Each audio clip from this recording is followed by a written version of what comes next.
તમારી ટીમ દબાણ દૂર કરવાની કામગીરી હાથ ધરી રહી છે, શું કહેશો?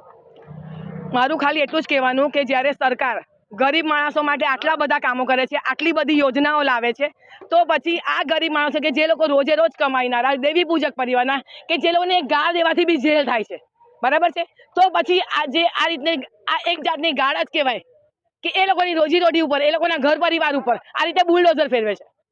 જ્યારે કુદરતી આફત આવે છે ત્યારે અમારા સ્નેહ ફાઉન્ડેશન જેવા ઘણી સંસ્થાઓ વડોદરાની આગળ આવીને આ પરિવારોને મદદ કરે છે।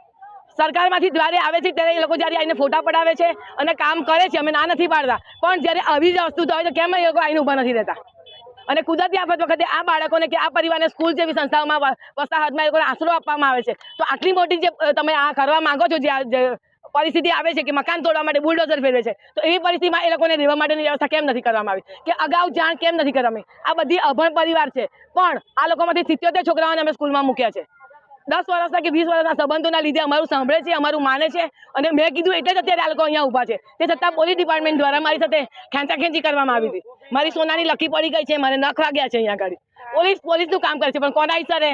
વડોદરા મ્યુનિસિપલ કોર્પોરેશનના ઈશારે, દબાણ શાખાના ઈશારે, બરાબર છે। અમારી ખાલી માંગ એટલી છે કે જ્યાં સુધી આ લોકોને મકાન ના મળે ત્યાં સુધી ટેમ્પરરી આવાસ મળે, અને આ એમના પ્રમુખ છે દેવી પૂજક પરિવારના।